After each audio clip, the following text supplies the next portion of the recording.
እንደምን ሰነበታችሁ? ክብር ለእግዚአብሔር ይሁን። ሁሉ መልካም፣ ጌታ ይመስገን። የፊልጵስዩስን ትምህርታችን እንቀጥላለን። ተነስተን እንቁምና ዛሬ የምንመለከተው ምዕራፍ 3 መጨረሻ ላይ ያለውን የዛሬው ክፍላችን ደግሞ እንዲህ ይላል። ወንድሞች ሆይ እኔን የምትመስሉ ሁኑ፣ እኛም እንደ ምሳሌ እንደምንሆንላችሁ እንዲሁ የሚመላለሱትን ተመልከቱ። ብዙዎች ለክርስቶስ መስቀል ጠላቶቹ ሆነው ይመላለሳሉና ብዙ ጊዜ ስለ እነሱ አልኳችሁ። አሁንም እንኳ እያለቀስኩ እላለሁ፣ መጨረሻቸው ጥፋት ነው። ሆዳቸው አምላካቸው ነው፣ ክብራቸው በነውራቸው ነው፣ ሐሳባቸው ምድራዊ ነው። እኛ አገራችን በሰማይ ነውና ከዚያም ደግሞ የሚመጣ መድኃኒትን እርሱንም ጌታ ኢየሱስ ክርስቶስን እንጠባበቃለን። እርሱም ሁሉን እንኳ ለራሱ ሊያስገዛ እንደሚችልበት አሰራር ክቡር ሥጋውን እንዲመስል የተዋረደውን ሥጋችንን ይለውጣል። ስለዚህ የምወዳችሁና የምናፍቃችሁ ደስታዬና አክሊሌ የምትሆኑ ወንድሞቼ ሆይ እንዲሁ በጌታ ቁሙ። ወዳጆች ሆይ ምዕራፍ 3ን ጠቅላላ ስናነብ እንደሰማችሁት እንደተከታተላችሁት ጳውሎስ ከመጀመሪያው ቁጥር ጀምሮ የማስጠንቀቂያ ነገር ነው እየተናገረ የመጣው። ከውሾች፣ ሐሰተኞች፣ ክፎች አሉ፣ ከነሱ ተጠበቁ ይላቸዋል። እነሱ በስጋ የሚመኩበት ነገር ነው ያላቸው። የሚታመኑት በስጋቸው ነው። ወደ እግዚአብሔር ጽድቅ ለመምጣት የሚደገፉት በስጋቸው ስራ ላይ ነው። መገረዝን አስመልክቶ ማለቱ ነው። ሕግን በመጠበቅ አስመልክቶ ማለቱ ነው። በእንደዚህ ሰው በሚያደርገው ነገር ላይ የሚደገፉ ናቸው። እነዚህ ከክርስቶስ መስቀል፣ ከክርስቶስ ወንጌል፣ ከክርስቶስ እውነት ስለሚያርቋችሁ ክፎችን ተጠንቀቁ፣ ሐሰተኞችን ተጠንቀቁ፣ እንዲያውም ውሾች ብሎ ይላቸዋል። ተጠንቀቁ ይላል ጳውሎስ እዛው ጋር። በነገራችን ላይ በስጋ ስለመታመን ከሆነ የሚያወሩት እነሱ እኔ እበልጣለሁኝ ብሎ እሱ የሚበልጥበትን ነገር ዘርዝሮ ካስረዳ በኋላ ነገር ግን ይላል ስለ ጌታዬ ስለ ኢየሱስ ክርስቶስ እውቀት በሱ ሆኜ እንድገኝ እግዚአብሔር በእምነት የሚሰጠውን ጽድቅ እንዳገኝ ስል ሁሉን ነገር አንድ እንደ ጉዳት፣ ሁለት እንደ ጉድለት፣ ሶስት እንደ ጉድፍ ጥየዋለሁኝ ብሎ ይናገራል። እና በተለይ ቁጥር 10 እና 11 ላይ የሚናገረው ነገር አለው። ክርስቶስንና የትንሣኤውን ኃይል እንዳውቅ በስቃዩ ተካፋይ እንድሆን በሞቱም እሱን እንድመስል እመኛለሁ፣ ለሙታን ትንሣኤ እንድደርስ እናፍቃለሁ ብሎ አስደናቂ የሆነ ግብ ከፊቱ እንዳለ አድርጎ ይናገራል። የመጨረሻ የተመለከትነው ሳምንት በመጨረሻ ሳምንት ላይ የተመለከትነው ቁጥር 12 እስከ 16 ነበር። ጳውሎስ ወደዚህ አስደናቂ ግብ ክርስቶስና የትንሣኤውን ኃይል ወደሚያውቅበት ቢሆንለት በሞቱ ወደሚመስልበት በሙታን ትንሣኤ ተካፋይ ወደሚሆንበት አስደናቂ ግብ ለመድረስ የሚያደርገውን ምስጢሩን ይነግረናል። በሌላ አነጋገር ጥሩ አይነት አጨራረስ እንዲጨርስ ሯጮችን ትዝ ይላችኋል አቅርቤ ነበር። የሶከር ተጫዋቾችን ምሳሌ ወስደን ነበር። እነዚህ ሁሉ በጥሩ ለመጨረስ እንደሚተጉት ጳውሎስም በጥሩ ለመጨረስ የሚያደርገው ነገር አለው። ዝም ብሎ እጁን አጣምሮ በቃ በጌታ ነኝ ብሎ አልተቀመጠም። አንደኛ አግኝቻለሁ ደረስኩበት ብዬ አልልም፣ አልረካም፣ እጣጣራለሁ፣ እፈጥናለሁ የሚሉ ቃላቶችን አንስተን ተነጋግረናል። ቀጥሎ ደግሞ ይህን አንድ ነገር አደርጋለሁ with commitment with high devotion፣ በጣም በመሰጠት ይህን አንድ ነገር አደርጋለሁ። ምንድነው የምታደርገው? የኋላዬን እየረሳው ወደፊቴ ላለው እዘረጋለሁ። ስኬት ቢሆን ወይ ጉድለት የትላንትናውን ረስቼ ከፊት ለፊቴ እግዚአብሔር ላዘጋጀልኝ ጥሪ እዘረጋለሁ ብሎ ይናገራል። የትልቅ ምስጢር ነው። ምናልባት ያልደረስኩበትና ያልተገለጠልኝ ነገር ካለ ደግሞ እግዚአብሔር እሱን ይገልጥልኛል። ሁላችንም እንደዚሁ እያሰብን እስኪገለጥልን በደረስንበት የተመላለስን እንጠባበቅ በሚል ተናግሮ ነበር ያቆመው። ይሄ ነገር ግን ሐሳቤ ውስጥ ቀረ። ጳውሎስ በፍጹም ዝም ብዬ አልቀመጥም እንዴ! ትንቢት የሚናገር ሰው፣ የሚፈውስ ሰው፣ ወደ 3ኛ ሰማይ የተነጠቀ ሰው፣ ብዙ ቸርች የተከለ ሰው፣ በወንጌል በጣም ብዙ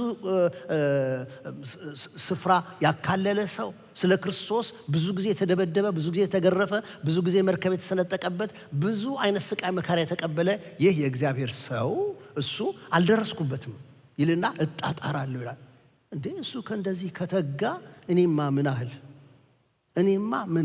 እናንተማ ምን አህል እያንዳንዳችን ምን አህል ሌት ተቀን ይሄ ነገር አሳስቦን ጳውሎስ እንደሚለው እግዚአብሔር ወዳዘጋጀልን ግብ ለመድረስ የኛን ድርሻ ለመወጣት ምን አህል መዘርጋት አለብን ብዬ አሰብኩ።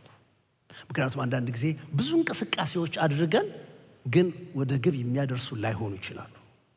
ብዙ ነገሮች አውጥተን አውርደን ግን ኢየሱስን ወደ መምሰል ነገር የእርሱን ኃይልና ትንሣኤ ወደ ምንካፈልበት የሚያስገባን ላይሆን ይችላል። ድምፅ አለ፣ እንቅስቃሴ አለ፣ ሩጫ አለ። ግን እዛ ጋር የሚያደርሰን ካልሆነ በከንቱ መድከም አይደለም እንዴ?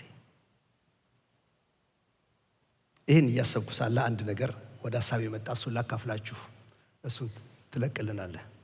Now, the other interesting part of what he used here, this mechanism in here is parts of a Norden bomb site used in the Second World War. And then he has a drive mechanism on the other end, I'll show you, that is from a mechanical slot machine. So he started working on this thing and he put 7 years into putting this thing together.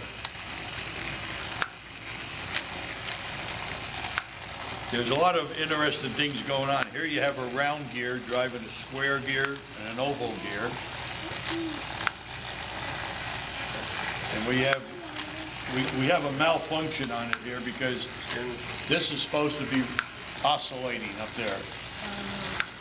And I've been able to figure out and fix it. And that's bothering me because I'm starting to understand the darn thing now. But usually it's a gear is slipping or a set screw is out of adjustment. That's a part of an oil pump out of a motorcycle. Oh, it is? Yeah, he really utilized a lot of things there. The ball on top is actually manipulated by this device that's intermittently turning, but these are cams. So one cam will go to the high point, the next one will go to the low point, so it causes the ball to roll this way. Oh, yeah. Most of the time.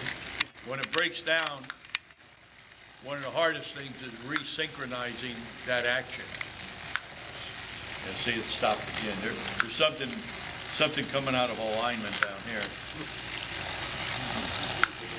But that gives me job security.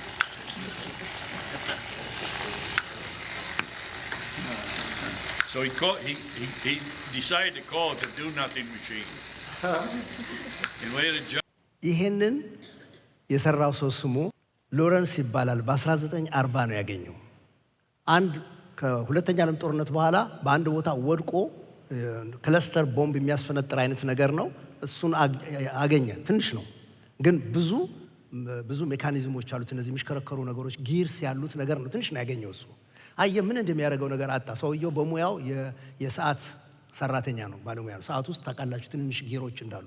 የዛ ሰራተኛ ስለሆነ ኢንተረስትድ ሆነ እና ምን ላርግበት አለ። ምንም ዓላማ የለውም። ሰው ምንም ዓላማ ስለሌለው ለምን አልጨምርም እንደዚህ ጊሮችን እየጨመርኩኝ ትልቅ አላረገውም ብሎ 7 ዓመት ፈጅቶበታል። አሁን ያያችሁትን ለመስራት 7 ዓመት ፈጅቶበት ጊሮችን ሲጨምር 745 ጊሮች ናቸው እዚህ ውስጥ ያሉት የሚሽከረከሩ ማለት ነው። አሁን ቅድም ኦን ሲያደርገው አዙሮ አሳዩን። ምንም የማይንቀሳቀስ ነገር አለ። ሁሉ ነገር ይንቀሳቀሳል፣ ድምፅ አለው። በጣም ብዙ ስራ ነው የሚሰራው። በደንብ ካያችሁት የአንድ ትልቅ ፋብሪካ አህል እንቅስቃሴ ነው እየተደረገ ያለው። የሚገርመው ነገር ግን የዚህ ማሽን ስም ዱ ነቲንግ ማሽን ይባላል። ዱ ነቲንግ ማሽን የተባለበት ምክንያት ምንድነው? ይንቀሳቀሳል እንጂ ምንም ነገር ሰውየው ዓላማ ስለሌለው ዝም ብሎ ጊር እየጨመረ ይንቀሳቀሳል። 7 ዓመት ፈጅቶበታል። እነዚህ ሁሉ ጊሮች እያደረገ እየጨመረ እንዳያችሁት ኦን ሲያደርገው ኳሻ የሚል ነገር ሁሉ ነገር አለ። ግን ፎር ነቲንግ ምንም የሚጣመጣ ነገር የለም። ምንም የሚለወጥ ነገር የለም። ምንም የሚያወጣው ነገር የለው። ህይወቴ እንዲሆን አልፈልግም። በጣም ብዙ እንቅስቃሴ ኖሮ፣ በጣም ብዙ ድምፅ ኖሮ፣ በጣም ብዙ መሽከርከር ኖሮ ሰው የሚያየው ሰው የሚያደንቀው ነገር ሊሆን ይችላል። ግን if it produces nothing ምን ያደርጋል?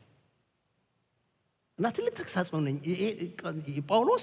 እኔ ዝም ብዬ አልቀመጥም፣ እጋደላለሁ፣ አንድ ነገር አረጋለሁ፣ የትላንቱን እየረሳው ወደፊት ላለው ነገር እዘረጋለሁ፣ በዚህ ተጋለሁ ብሎ ጳውሎስ እንዲህ የሚተጋበትን ነገር ሳስብ ይሄ ማሽን ወደ ልብ የመጣው እና ሰውየው እየጨመረ ሄደ። ለራሱ ነው ብያቸዋለሁ። የሰዓት ሰራተኛ ስለሆነ ለራሱ ጨመረው። በኋላ አንድ ጋዜጠኛ አግኝቶ አወጣው። በ1950 አወጣው። ሰዎች በሙሉ መጡ፣ አዩት። ሰውየው መጨመሩን ጊሮቹን መጨመር እንዲቀጥል ያደረጉት ሰዎችን አይተው ነው። ምክንያቱም ሰዎች መጥተው ይደነቃሉ እንጂ ሌላ ይሄንን ማሽን ለሌላ ነገር ቢያውለው ስራ የሚያወጣ ቢያደርገው ይሄን አላገኝም፣ አድናቆት አያገኝም፣ ተጠቃሚ አያገኝም። ስለዚህ ሰዎች ከዚህ ነገር ትምህርት ከመውሰድ ይልቅ ነገሩ እንደዚህ ለምንም ነገር እየሰራ መንኳኳቱን በለጠ እንደሚወደድ እንደሚታወቅበት ሲያቅ ወንድማችሁ እየጨመረ ሄደ፣ ጊር እየጨመረ ሄደ። በቃ ጊር እየጨመረ ሄደ። ምክንያቱም በቃ ሰው ጉድ እያለ መጥቶ የሚያየው ይሄንን ነው። አሁንም እንኳ ቪስታ ካሊፎርኒያ ሙዚየም ውስጥ ተቀምጦ ታገኙታላችሁ። ዱ ነቲንግ ማሽን። ጌታ ከዚህ ይጠብቃል። ጳውሎስ ለነዚህ ለፊልጵስዩስ ሰዎች የሚመክራቸው ነገር እሱን ነው። ለፊልጵስዩስ ሰዎች የሚመክራቸው ነገር አንዴ ደግመን እናንብበው። እንደዚህ እንደ ዱ ነቲንግ ማሽን እንዳይሆኑ ይሄንን ነገር ነገራቸው። ደግሜ ላንብበው ከቁጥር 17 ጀምሮ። ወንድሞች ሆይ እኔን የምትመስሉ ሁኑ፣ እኛም እንደ ምሳሌ እንደምንሆንላችሁ እንዲሁ የሚመላለሱትን ተመልከቱ። ብዙዎች ለክርስቶስ መስቀል ጠላቶቹ ሆነው ይመላለሳሉና ብዙ ጊዜ ስለ እነርሱ አልኳችሁ። አሁንም እንኳ እያለቀስኩ እላለሁ፣ መጨረሻቸው ጥፋት ነው። ሆዳቸው አምላካቸው ነው፣ ክብራቸው በነውራቸው ነው፣ ሐሳባቸው ምድራዊ ነው። እኛ አገራችን በሰማይ ነውና ከዚያም ደግሞ የሚመጣ መድኃኒትን እርሱንም ጌታን ኢየሱስ ክርስቶስን እንጠባበቃለን። እርሱም ሁሉን እንኳ ለራሱ ሊያስገዛ እንደሚችልበት አሰራር ክቡር ሥጋውን እንደሚመስል የተዋረደውን ሥጋችንን ይለውጣል። ስለዚህ የምወዳችሁና ምናፍቃችሁ ደስታዬና አክሊሌ የምትሆኑ ወንድሞቼ ሆይ እንዲሁ በጌታ ቁሙ። ወዳጆች ሆይ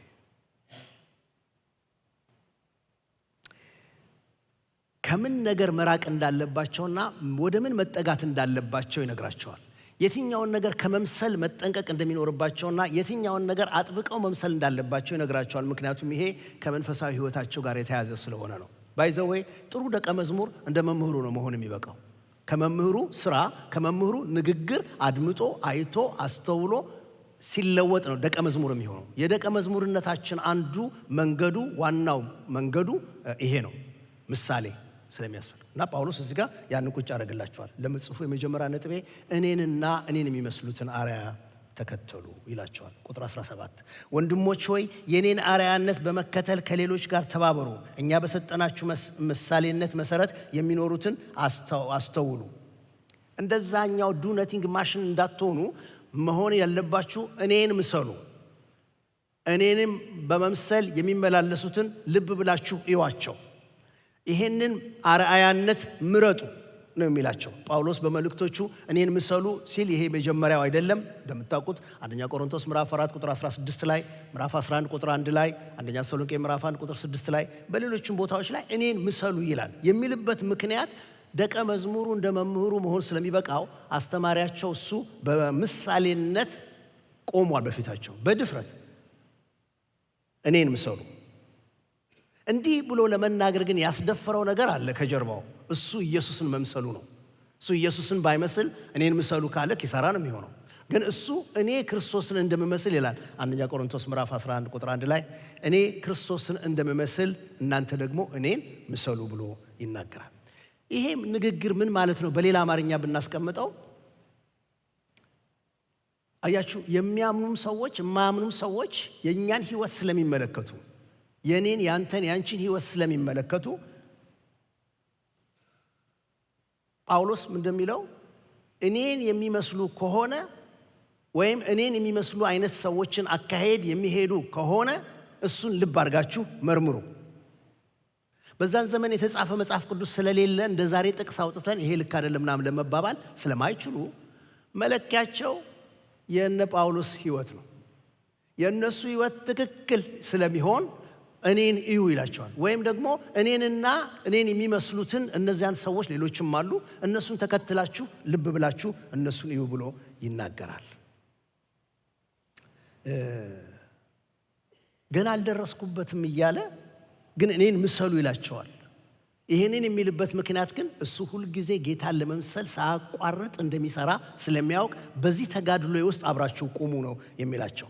እሱ ብቻ አይደለም ጳውሎስ እኔንና እኔን የሚመስሉትን በማለቱ ሌሎችም እንዳሉ መገንዘብ እንችላለን። ምክንያቱም ፊልጵስዩስ ምዕራፍ 2 ላይ ተጠቅሰዋል። ጢሞቴዎስን ጠቅሰዋል። ጢሞቴዎስ እንደርሱ ያለ ስለ ኑሯችሁ የሚጨነቅ የለም ብሎ በምሳሌነት አቅርቦታል። አፍሮዲጡንን ደግሞ ስለ እናንተ ስለሌላችሁ ነገር በነፍሱ ተወራርዶ የጎደለኝን ሊፈጽም አገልግሏል ብሎ መስክሮለታል። እነዚህ ሁሉ በምሳሌነት የሚጠቀሱ ሰዎች ስላሉ እኔን እየመሰሉ የሚመላለሱትን ልብ አድርጋችሁ እዩ ብሎ ይናገራል። ሕይወታችን የሚነበብ ነው። በቃ ፈቅደንም አልፈቀድንም፣ አወቅነውም አላወቅነውም ሰዎች ሕይወታችንን ያያሉ፣ መመልከታቸው አይቀርም። ሁለተኛ ቆሮንቶስ ምዕራፍ 13 ከ1 እስከ 3 ላይ እንደዚህ የሚል ጥቅስ ታገኛላችሁ። ጳውሎስ ነው ለቆሮንቶስ ሰዎች የሚላቸው፣ እንደገና ራሳችንን ልናመሰግን እንጀምራለን ወይስ እንደ ሌሎቹ ለእናንተ ወይም ከእናንተ የተጻፈ የምስጋና ደብዳቤ ያስፈልገን ይሆንን? እናንተ እኮ ይልና ሰው ሁሉ የሚያውቃችሁና የሚያነባችሁ በልባችን ላይ የተጻፋችሁ ደብዳቤዎቻችን ናችሁ። እናንተ በቀለም ሳይሆን በሕያው በእግዚአብሔር መንፈስ በድንጋይ ጽላት ሳይሆን በሰው ልብ ጽላት የተጻፋችሁና በእኛ የተገለገላችሁ የክርስቶስ ግልጽ ደብዳቤ ናችሁ። ሰዎች መጽሐፍ ቅዱስ ላያነቡ ይችላሉ፣ ወይ ሳይኖራቸው ወይም ሳይፈልጉት። ግን የእኛን ሕይወት ማንበብ ግን የማይቀር ነገር ነው። ስለምንናገር፣ ስለምናደርግ፣ ስለምንነካካ፣ ባጠገባቸው ስለቆምን እናንተ ግልጽ የክርስቶስ ደብዳቤዎች ናችሁ። ሰው ሁሉ አማኝም አላማኝም የሚያነባው ደብዳቤዎች ናችሁ፣ መልእክቶች ናችሁ። ስለዚህ ጥያቄው ምን አይነት መልእክት ነኝ ነው እንጂ መልእክትማ ሕይወታችን የሚናገረው ነገር አለው። እስራኤልን ትዝ ይላችኋል። አንደኛ ቆሮንቶስ ምዕራፍ 10 ላይ እስራኤል ምሳሌ ሆነባቸው ይላል። ስለ አለማመናቸው፣ ስለ ክፉ ምኞታቸው ምሳሌ እንዲሆኑ ተቀጠው ይኸው ለእኛ እስከዛሬ ድረስ የተግሳጽ ምሳሌ እንደሆኑ ይናገራል። እግዚአብሔር ከዛ ይጠብቃል። የጌታን ቃል የነገሯችሁን ዋኖቻችሁን ኑሯቸውን ተመልከቱ፣ እነሱንም ደግሞ በኑሯቸው ምሰሏቸው ይላል ዕብራውያን ምዕራፍ 13 ቁጥር 7 ላይ። ወገኖች ሆይ አወቅነውም አላወቅነውም ሕይወታችን ለክፉ ይሁን ለደግ ነገር ለሆነ ምሳሌነት ቆሟል፣ ተገልጧል፣ ይታያል። እንደውም ምሳሌ መሆን ብቻ ሳይሆን ሁላችንም ምሳሌ የሚሆኑ ሰዎችን ልብ ብለን እንድንፈልግ፣ እንድናይ፣ እንድንመረምር የእግዚአብሔር ቃል ያዛል። ምሳሌ ፈልጉ፣ ምሳሌ ፈልጉ። ከእግዚአብሔር ቃልም ቢሆን አጠገባችን ካለው ምሳሌ ልንፈልግ ይገባናል። ፔይ አቴንሽን። እንደዚህ የሚመላለሱትን ልብ ብላችሁ ያዋቸው። ያዕቆብ ምዕራፍ 5 ቁጥር 10 እስከ 11 አንድ ምሳሌ ያቀርብልናል። ያዕቆብ ምዕራፍ 5 ቁጥር 10 እስከ 11 ወንድሞች ሆይ በጌታ ስም የተናገሩትን ነቢያትን የመከራና የትዕግስት ምሳሌ አድርጋችሁ ተመልከቱ። ፔይ አቴንሽን ቱ ዘም። የመከራና የትዕግስት ምሳሌ አድርጋችሁ እዩዋቸው። በትዕግስት የጸኑትን የተባረኩ አድርገን እንደምንቆጥር ታውቃላችሁ። ኢዮብ እንዴት ታግሶ እንደጸና ሰምታችኋል። ጌታን በመጨረሻ ያደረገለትን አይታችኋል። ጌታ እጅግ ርኅሩህና መሐሪ ነውና። ምሳሌ መፈለግ ያስፈልገናል። እኛም ደግሞ ምሳሌ ልንሆን ይገባናል። አንዳችን ለአንዳችን ምሳሌ ልንሆን ይገባናል። ደግሞ ያንዳንዳችን ደግሞ ምሳሌ የሚሆኑትን ሰዎች ልብ ልንላቸው ይገባል። በመከራ የታገሱ፣ በፈተና የጸኑ፣ በእምነታቸው እስከ መጨረሻው የቆሙ ምሳሌዎች ባጠገባችን ያሉትን ልብ ልንል ይገባናል። ሕይወታችን ምሳሌ ነው፣ ምልክት ነው። ያንን አጥብቀን እንድንይዝ ያስፈልጋል። በተለይ በመሪነት ያለን ሰዎች በየትኛውም አይነት ደረጃ ሽማግሌ ይሆን፣ የቤተክርስቲያን አገልጋይ ይሆን፣ ባል ይሆናል፣ አስተማሪ ይሆናል፣ ወይም በመስሪያ ቤቶቻችን በየትኛውም ደረጃ በመሪነት ከተቀመጥን የእግዚአብሔር ቃል ይሄንን በጣም አጥርቶ የሚናገረው፣ ወደዛ ዝርዝር ውስጥ አልገባም፣ ምሳሌ እንድንሆን የሚጠበቅብን ነገር ስለሆነ ነው። መሪነትን ከምሳሌነት ካፋታ ነው ግብዝነት ነው የሚሆነው። ግብዝነት እንዳይሆንብን መሪነትን ምሳሌ ከሚሆነው ስታንዳርድ ጋር ሁል ጊዜ አብረን ማስኬድ ያስፈልጋል ማለት ነው። እና ጳውሎስ እኔን ምሰሉ፣ የኔን ምሳሌነት ተከትለው የሚመላለሱትን ደግሞ ልብ ብላችሁ አይታችሁ እንደነሱ ሁኑ። ይሄንን ብትሆኑ ቅድም እንዳየነው ዱ ነቲንግ ማሽን አትሆኑ። ህይወታችሁ ካንድ ወደ አንድ ነገር ይንቀሳቀሳል። ምክንያቱም ጳውሎስ ራሱ የሚጋደል ሰው ስለሆነ እነሱ እሱን ከመሰሉት እነሱም ይንቀሳቀሳሉ። እሱን የሚመስሉና የሚንቀሳቀሱ መሪዎችና አገልጋዮች አሏቸው፣ ጢሞቴዎስ፣ አፍሮዲጥን፣ ሌሎችም። እነሱን ከመሰሉ እነሱ ስለሚንቀሳቀሱ እነዚህም ፊልጵስዩስ አማኞች ይንቀሳቀሳሉ ማለት ነው። እንደ ዱ ነቲንግ ማሽኑ ድምፅ ብቻ የሆነ ኑሮ አይኖሩም ማለት ነው። ምሳሌ አለ ብያቸዋለሁ። ቅድም እንዳለው ክፉም ደግም ይሁን በዙሪያችን አለ። መልእክት አለው የሁላችንም ህይወት ብያቸዋለሁ። ጳውሎስ ሁለተኛ ነጥቡ የሚናገረው አረ ምረጡ፣ ምሳሌ ምረጡ፣ ሁሉ ምሳሌ አንድ አይደለም ይላል። ፊልጵስዩስ ምዕራፍ 3 ቁጥር 18 እስከ 21 ድረስ እኛን ምሰሉ፣ እኔን የሚመስሉትን ምሰሉ ካለ በኋላ ምክንያቱም ይላል። ጮክ ብላችሁ እስቲ ምክንያቱም በሉ። የሚጀምረው እንደሱ ነው። ምክንያቱም ይልና አሁን ያብራራል። ምሳሌ ምረጡ፣ ምክንያቱም ከዚህ በፊት ደጋግሜ እንደነገርኳችሁ አሁንም እንደገና ያውም በእንባ እነግራችኋለሁ፣ ብዙዎች የክርስቶስ መስቀል ጠላቶች ሆነው ይመላለሳሉ። መጨረሻቸው ጥፋት ነው፣ ሆዳቸው አምላካቸው ነው፣ ክብራቸው በነውራቸው ነው፣ ሐሳባቸው በምድራዊ ነገር ላይ ነው። እኛ ግን አገራችን በሰማይ ነው።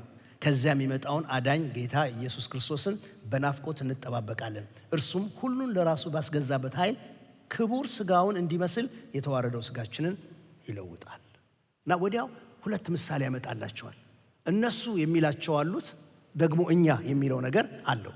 ሁለት መንገዶችን ያመጣል መምረጥ እንድንችል። የነሱ መንገድና የኛ መንገድ የሚለው አለን። ወገኖች ሆይ በሌላ አነጋገር ልክ አንዳንድ ጊዜ አንዳንድ መንገድ ላይ ወደ ሃይዌይ ለመግባት በምትሄዱበት ጊዜ ወደ ሃይዌይ የሚያስገባችሁ ሰርቪስ ሮድ ውስጥ ትገቡና ኤግዚስቲንግ ላይ ትገቡና ከዛ ለሁለት ይከፈላል። ወደ ሳውዝ ኖርዝ ለመሄድ ወይም ወደ ኢስት ዌስት ለመሄድ እንድትችሉ ለሁለት ይከፈላል። እና ጂፒኤሷ ምን ትላለች? አት ዘ ፎርክ ትላለች። እዛ ጋር ሁለት መንገድ አለ፣ ምረጥ። አይ ቀስ ብዬ ነው የምመርጠው፣ ቆይ ገና አልወሰንኩም፣ እኔ እንጃ አላውቀውም አይባልም። በቃ ከገባ በኋላ አት ዘ ፎርክ መወሰን፣ ፒክ ማድረግ አለብን፣ ወይ ወደ ቀኝ ወይ ወደ ግራ። ጳውሎስ እሱን የሚለው እናንተ አሁን ጌታን ተከትላችኋል፣ ጌታን ተቀብላችኋል፣ በጌታ ነው ያላችሁት። እንግዲያው ወደፊት ለመንቀሳቀስ ከፈለጋችሁ መምረጥ ይኖርባችኋል። እነሱ የሚላቸውን እዩት፣ የክርስቶስ መስቀል ጠላቶች ናቸው ይላል።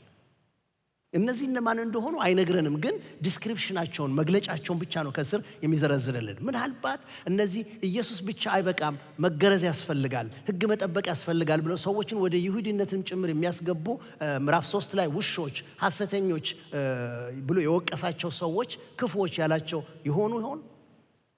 ወይስ ደግሞ እዚህ ላይ እንደተጠቀሰው ሆዳቸው አምላካቸውን እያለ እንደሚለው ልቅ የሆነ ኑሮ የሚኖሩ በኃጢአት ለመኖር የሥጋቸውን ፈቃድ ለመፈጸም ለራሳቸው ነፃነት ሰጥተው በጸጋ እያመካኙ የአመፃን ኑሮ የሚለማመዱትን እነዚያን ሰዎች ይሆን?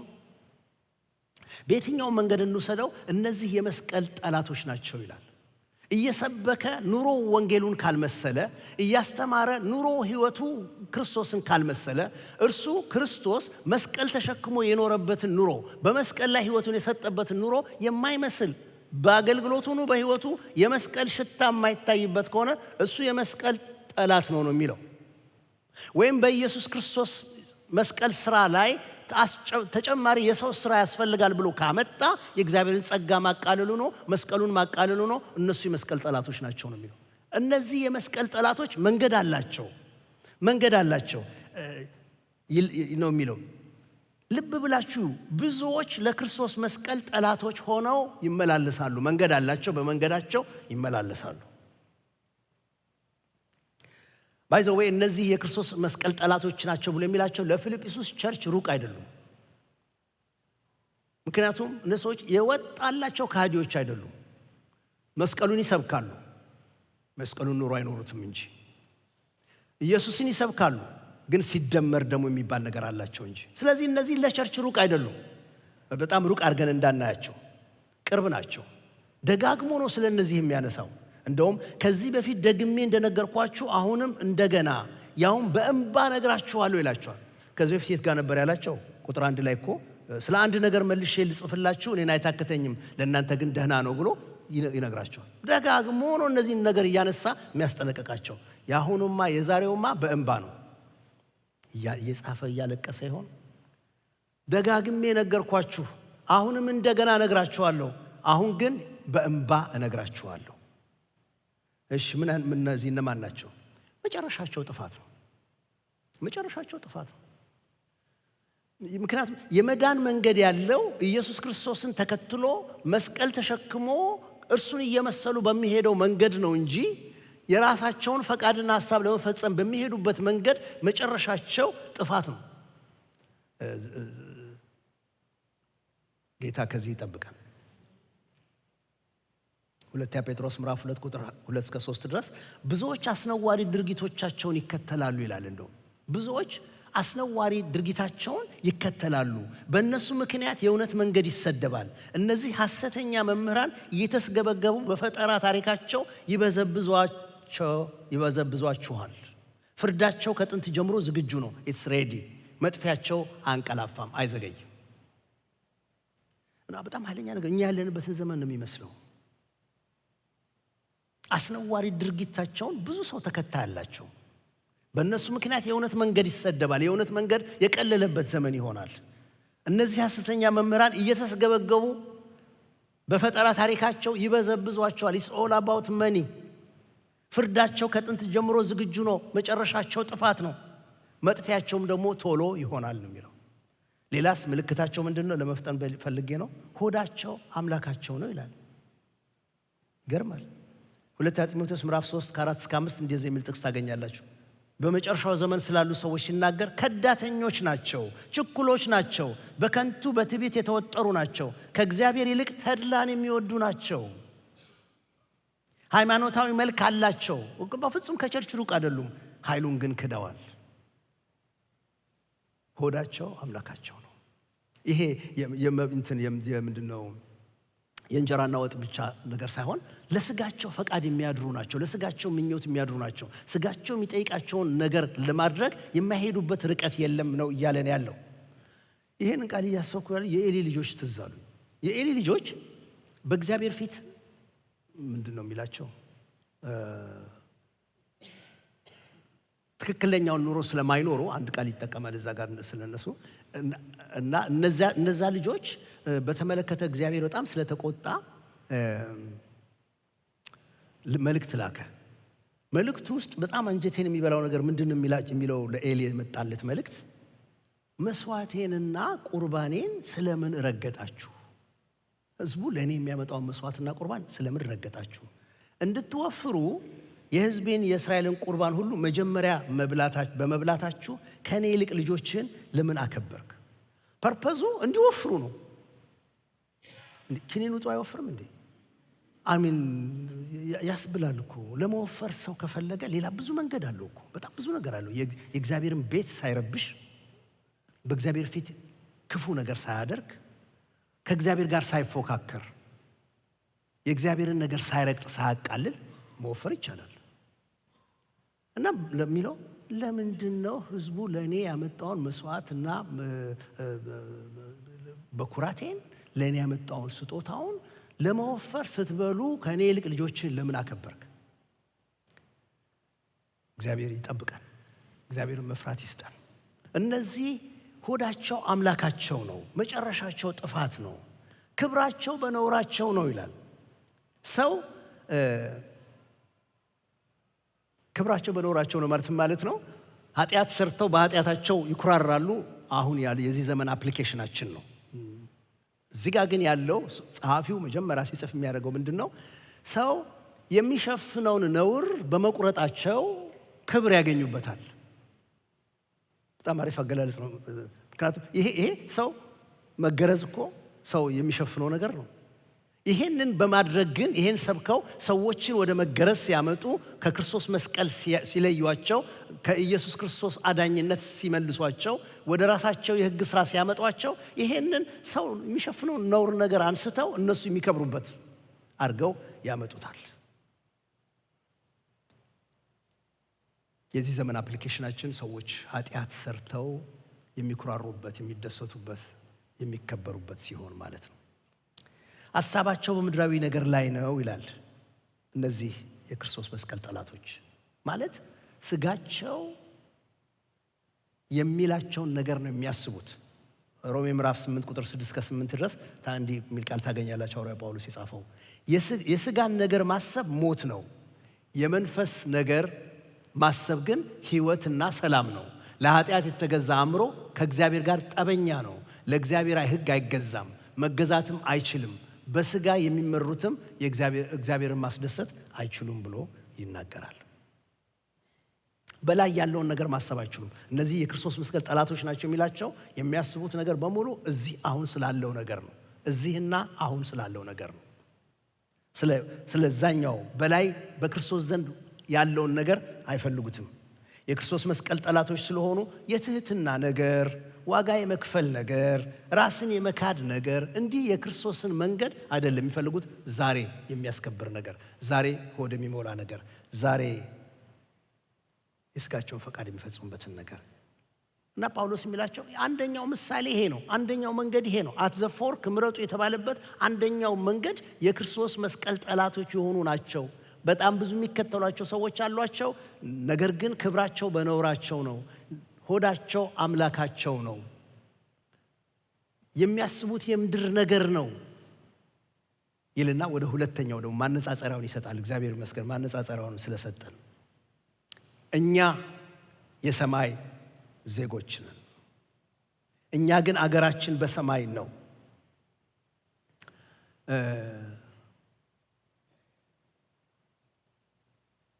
የዜግነት ነገር እዚህ ጋር ሲያነሳ ቁጥር ስንት ላይ ነው እሱ የሚያመጣው? ቁጥር 20 ላይ እኛ አገራችን በሰማይ ነውና ከዚያም ደግሞ የሚመጣ መድኃኒት እርሱን ጌታን ኢየሱስ ክርስቶስን እንጠባበቃለን። እርሱም ሁሉን እንኳን ለራሱ ሊያስገዛ እንደሚችልበት አሰራር ክቡር ሥጋውን እንደሚመስል የተዋረደው ሥጋችንን ይለውጣል።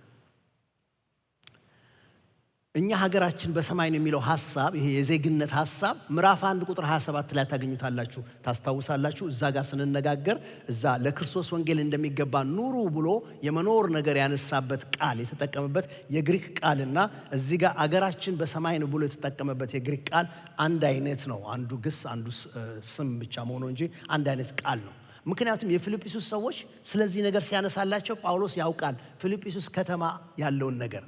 ፊልጵስዩስ በሮም ቅኝ ግዛት ውስጥ ያለች ከተማ ነች። እዛ ከተማ ውስጥ መኖር መወለድ አንድ የሚያስገኘው እድል ምንድን ነው? የሮም ዜጋ የመሆን እድል ይሰጣል። ሲቲዝንሺፓቸውን ሮማዊ ማድረግ ይችላሉ። ፊልጵስዩስ ይኑሩ እንጂ ሮም ውስጥ እንዳሉት ሮማውያን ዜጋ ሆነው ስለሚቆጠሩ መብታቸው ብዙ ነው፣ ጥቅማቸው ብዙ ነው፣ የሚጠበቅባቸውም ብዙ ነው። በደንብ ይገባቸዋል። ፊልጵስዩስ እየኖሩ እንደ ሮም ዜጋ መኖር ምን እንደሆነ ይገባቸዋል። ስለዚህ ጳውሎስ እሱን ነው የሚጠቀመው። እኛ እኮ ፊልጵስዩስ ብንኖርም በሰማይ ሀገር አለን። እኛ ዳላስ ብንኖርም በሰማይ ሀገር አለን። ሰማያዊ ዜግነት አለን። አገራችን በሰማይ ነው። እንዘምር የለም እንዴ? እንግዳ ነኝ እኔ ስኖር በዚች ዓለም ሀብቴም በሰማይ ነው። አዎ እዚህ እኮ ቀን እየሄድን ባንክ ቤት እያስቀመጥን ስራ እየሰራን በዚህ ምንም የለም እያልን ስንዘምር ይገባናል። እነዚህ ነገሮች በሙሉ ጊዜያዊ ነገሮች እንደሆኑ፣ እነዚህ ሁሉ ትተናቸው የምንሄደው ነገር እንደሆነ፣ ኤግዚት እና ኤክስፓየሪ ዴት ይዘን እንደምንኖር እናውቃለን። እንወጣለን ሁላችንም። ግን የዘላለም ቤት እንዳለን እናውቃለን። የዘላለም ስፍራ እንዳለን እናውቃለን።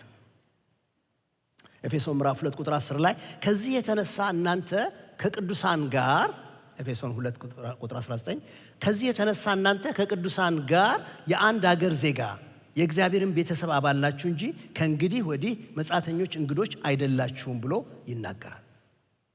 ለኤፌሶን ሰዎች የሚላቸው እሱ ነው። ትልቅ ነገር ነው። ዜጋ ናችሁ። አገራችን በሰማይ ነው። ሰማያዊ ዜግነት አለኝ። ሰማያዊ ዜጋ ነኝ በሉ እስቲ። ከዚህ በላይ ጮክ ማለት ትችላላችሁ። ዜግነት በጣም ትልቅ ለውጥ የሚያመጣ ነገር ስለሆነ ነው። ምክንያቱም ጉግል አርጋችሁ ማታ ጠይቄው ነበር ጉግልን። እስቲ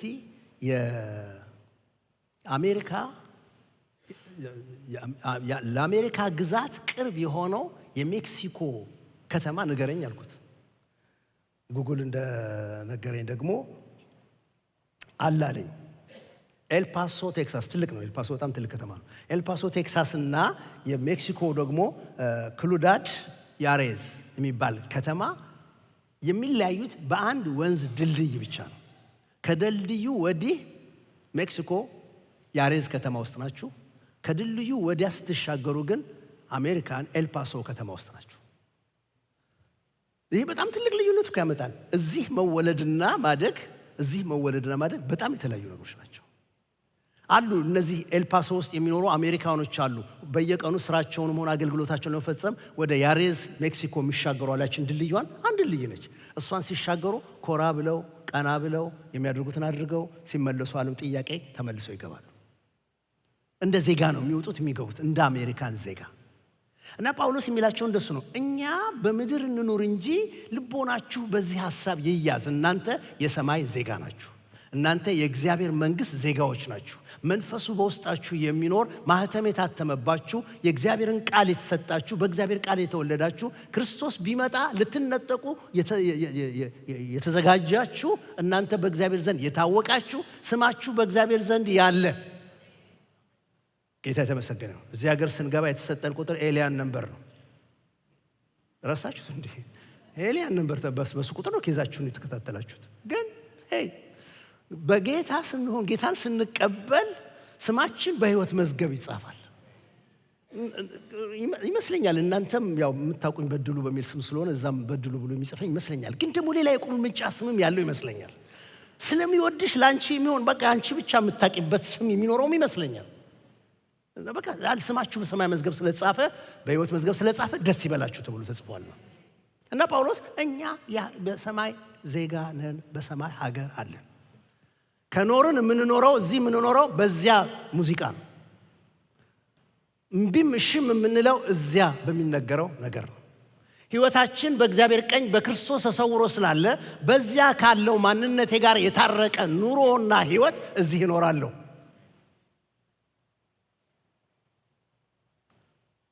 ምሳሌ ከሆነ የምትመርጡት እነዚህን ሰዎች ምረጧቸው። እንደ ሰማይ ዜጋ የሚኖሩ ሰዎችን እያያችሁ እንደነሱ ማርች አድርጉ። እኛ ይልና ከዚያ የሚመጣውን በሰማይ ሀገር አለን ብሎ ከዚያ የሚመጣውን አዳኝ ጌታ ኢየሱስ ክርስቶስን በናፍቆት እንጠባበቃለን። በጣም ነው የምንጠባበቀው። ሙሽራ እንደሚጠበቅ አህል ወይም ከዚያ በላይ ወይም ደግሞ አንድ ጄኔራል ተዋክቶ ምርኮ ይዞ ድል ይዞ ሲመለስ ወደ ከተማ ሊገባ እንደሚጠበቅ አህል ወይም ከዚያ በላይ እንጠባበቀዋለን። ዋው! ለምንድን ነው እንደዚህ የምንጠባበቀው? ወደ ላይ ሁሉ ጊዜ አንጋጠን የምናደርገው ልባችን መንፈሳችን ወደ ላይ ስቅል የሚልበት ምክንያት ከላይ የሚመጣ አዳኝ አለን። ናው ሊስን ቱ ሚ። ይህን ቋንቋ አዳኝ የሚለውን ቋንቋ ጳውሎስ የተጠቀመበት ምክንያት ሮማውያኖቹ በዚያን ዘመን ይገዟቸው የነበሩትን ቄሳሮች እንደ አዳኝ ነው የሚያዩዋቸው። ቄሳር አዳኝ ነው ብለው ነው። ምክንያቱም የዓለሙ መሪ እሱ ነው። የትም ቦታ ሄዶ ፍርድ የሚቆርጥ እሱ ነው። ውሳኔ የሚያደርግ እሱ ነው። ቄሳሩ ያለው ነገር ነው የሚሆነው። ብርቱ መንግስት ነው። ስለዚህ አዳኝ ብለው ነው የሚጠሩት። ጳውሎስ ይናገራል ኖ ዋናው መስሪያ ቤት ሮም አይደለም ያለው። ዋናው መስሪያ ቤት ያለው ሰማይ ነው። ከዚያ የሚመጣ አዳኝ እርሱም ጌታችን ኢየሱስ ክርስቶስን እንጠብቃለን። በጣም በጉጉት በናፍቆት እንጠባበቃለን። ለምን? እሱ ብሎናል። ዮሐንስ ወንጌል ምዕራፍ 14 ላይ ተናግሯል። ዮሐንስ ወንጌል ምዕራፍ 14 ቁጥር 2 እስከ 3 ድረስ በአባቴ ቤት ብዙ መኖሪያ አለ ብዙ መኖሪያ አለ። ይህ ባይሆንማ ኖሮ እነግራችሁ ነበር። አልዋሻችሁም ማለት ነው። አልዋሻችሁም ባይኖር የለም እላችሁ ነበር። ግን ስላለ አለ። አሁን ደግሞ የሚሄደው ስፍራ ላዘጋጅላችሁ ነው። ጌታ የተመሰገነው። በስምህ ላንቺ በምድር ላይ ቤት ለመግዛት መሬት ለመያዝ እድል ላይኖረኝ ይችላል። ግን በሰማይ ግን በስምህ የተዘጋጀ ቤት አለ፣ መኖሪያ አለ። ሄጄም ስፍራ ካዘጋጀሁላችሁ በኋላ ጌታ ሆይ ለምን ቆየ ስትሉት አንዳንድ የሚመልሰው ቤቱ እየተሰራ ነው። አንተ ጽና፣ እስከዛ ቁም። ቤቱ እየተሰራ ነው፣ እያማረ እየተዋበለ ነው። ሄጄ ስፍራ ካዘጋጀሁላችሁ በኋላ እኔ ባለሁበት እንድትኖሩ እግዚአብሔር ይመስገን። መንግስተ ሰማያትን በጣም ውድና ብርቅ የሚያደርገው ነገር ኢየሱስ ባለበት መኖራችን ነው። የተወደደው አዳኝ፣ ርኅሩህ የሆነ አዳኝ፣ ቸሩ ጌታ ሕይወቱን እስኪሰጥ የወደደን እሱ ጋር አብረን ልንኖርበት በእምነት ሳይሆን በማየት ሃሌሉያ፣ በማየት የምንኖርበት እኔ ባለሁበት እናንተ እንድትኖሩ መጥቼ ወስዳችኋለሁ፣ ዳግመኛ እመጣለሁ። you have this promise። እንዲህ አይነት ተስፋ ስላለ ዛሬ ሊያመኝ ይችላል። ዛሬ ብዙ ነገር ሊያሳዝነኝ ይችላል። ቻሌንጅ ሊገጥመኝ ይችላል። ያልጠበቅኩት ያላሰብኩት ነገር ሊገጥመኝ ይችላል። በብዙ ነገር ልታወክ እችላለሁ። ግን ይሄ እውነት አይለወጥም። አዳኜ ከሰማይ ይመጣል፣ መጥቶ ይወስደኛል። በዚያ ከሱ ጋር ለዘላለም እንድኖር በዚያ ይወስደኛል። የእግዚአብሔር አምላካችን ስም ብሩክ ይሁን። እንጠባበቃለን ካለ በኋላ እርሱም ይላል ከላይ የሚመጣው እርሱም ከላይ የሚመጣው ሁሉ ለራሱ ባስገዛበት ኃይል ክቡር ስጋውን እንዲመስል የተዋረደው ስጋችንን ይለውጣል። መጥቶ ምን ያደርጋል የሚለውን ነገር ነው የሚመልሰው። በቃ ጌታችን አሁን በብዙ የመለከት ድምፅ ድንገት ሲገለጥ ሲመጣ ምን ይሆናል የሚለውን ነገር ሁሉን ባስገዛበት ኃይል ማለት የሱ እኮ ኃይል ልኩ ወደር የለውም፣ አቻ የለውም። ሰው ሊገልጠው አይችልም። ክርስቶስ ከሙታን ሲነሳ በተነሳበት ኃይል፣ በዚያ ሞትን ባሸነፈበት ኃይል፣ በዚያ ኃይል አንድ የሚሰራው ነገር አለው። ምንድነው የሚሰራው? ክቡር ስጋውን እንዲመስል ክቡር ስጋውን እንዲመስል ማለት በትንሣኤ ከተነሳበት አካል ጋር ያለው የከበረው ስጋ ያ በትንሣኤ አካል አይደለም ወደ ተዘጋ በር የገባበት፣ በትንሣኤ አካል አይደለም ሲፈልግ የበላበት አሳ ጥብስ የበላበት ሲፈልግ ደግሞ ሳይበላ የሚኖርበት፣ በትንሣኤ አካል አይደለም ወደ ሰማይ እያዩት ወደ ላይ የወጣው እሱ ያን ክቡር ስጋውን እንዲመስል ሌላ ጃኬት የሚገዛል እንዳይመስል፣ ሌላ የሆነ ነገር እንደምትለብስ እንዳይመስል። ይህን አንዳንድ ጊዜ እዚህ በምድር ላይ የሆነ በሽታ የሚያሳቃየኝ ነገር የምቸገርበት ኖሮ እሷ ጠፍታልኝ ተጠጋገኘ ይኸው ነው ራሴ ይሄኛው ስጋ እንደሚነሳ እንዳይመስል። በዚያን ቀን ስትነሳ የምትነሳው ክቡር ስጋውን እንዲመስል የተዋረደውን ስጋችንን ይለዋል።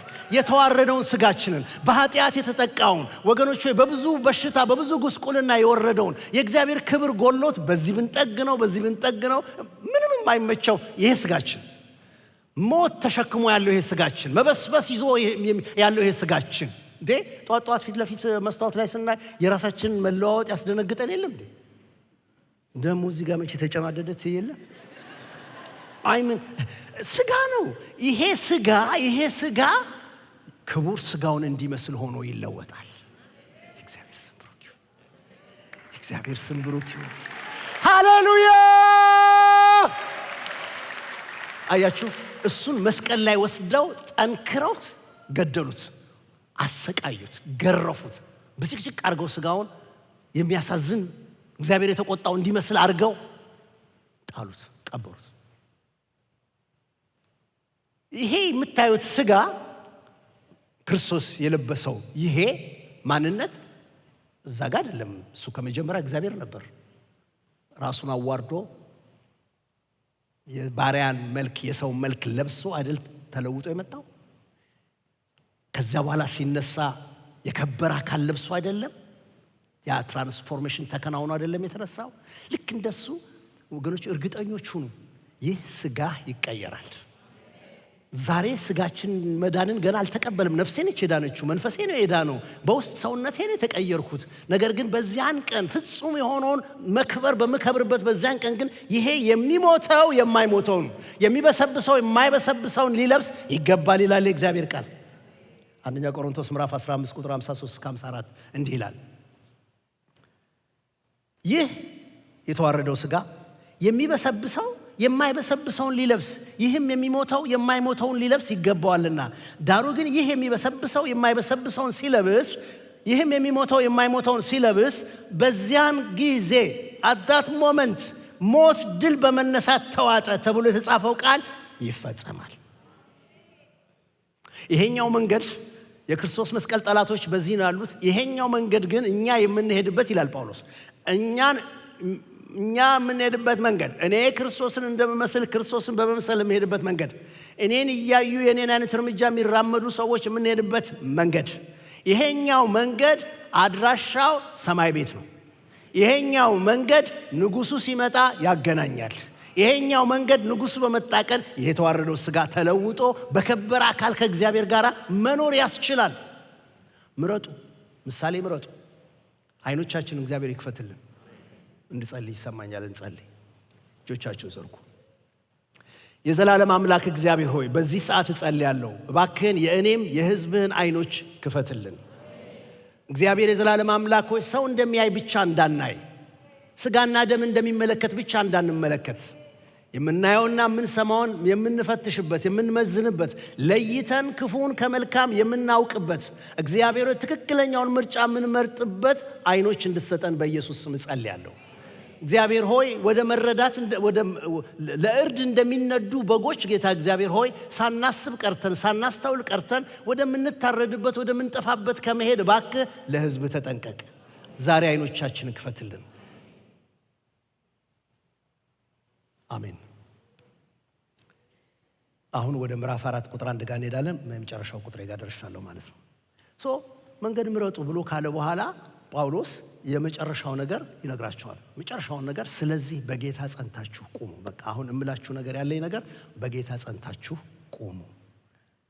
ቁጥር 1 እሷን ብቻ ነው የምናነበው። ስለዚህ የምወዳችሁና የምናፍቃችሁ ወንድሞቼ ደስታዬና አክሊሌ የሆናችሁ እንዲሁም ወዳጆች ሆይ በዚህ ሁኔታ በጌታ ጸንታችሁ ቁሙ። ስለዚህ ይላል።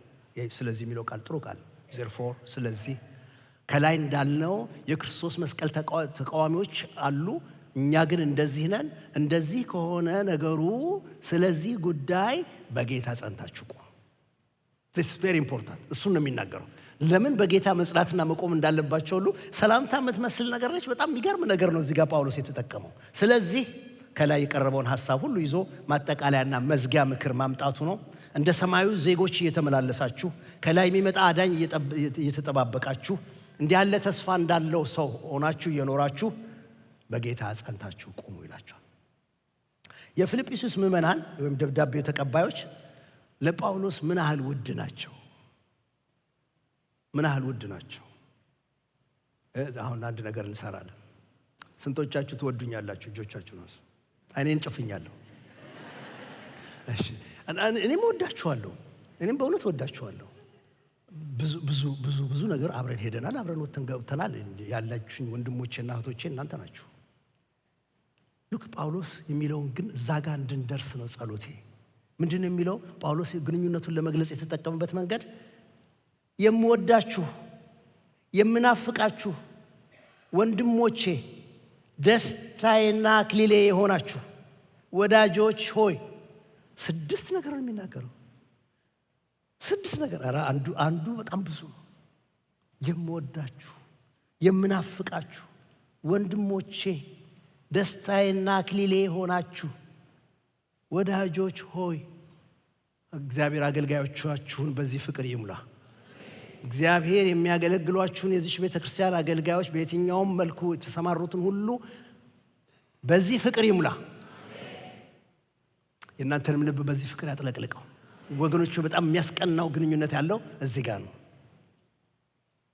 እና ጳውሎስ ደግሞ ይሄንን ነገር እንደው ለፊልጵስ ቸርች ብቻ ነው እንዲህ ብለን ብንፈልግ ለአንደኛ ተሰሎንቄ መልእክት ምዕራፍ 2 ቁጥር 19 ላይ ለተሰሎንቄ ሰዎች ብሎታል። አንደኛ ተሰሎንቄ ምዕራፍ 2 ቁጥር 19 ተስፋችን ወይስ ደስታችን ወይስ የትምክህታችን አክሊል ማን ነው? በጌታችን በኢየሱስ ፊት በመምጣቱ እናንተ አይደላችሁምን? እናንተ እኮ ክብራችን ደስታችን ናችሁ። እግዚአብሔር ይርዳን። በእውነት እግዚአብሔር ይርዳን። ከፊት ለፊታችን የጾምና የጸሎት ጊዜ ያለ እግዚአብሔር ያድስልን። በዚህ በቃ ወደዚህ አይነት የከበረ ነገር ያስገባን። እንደው ሁሉን መዘርዘር አልፈልግም፣ ግን አንዱን ብቻ እንውሰደው። ደስታችንና ክብራችን የሚለውን ብቻ እንውሰደው። ደስታችንና ክብራችን። ይሄ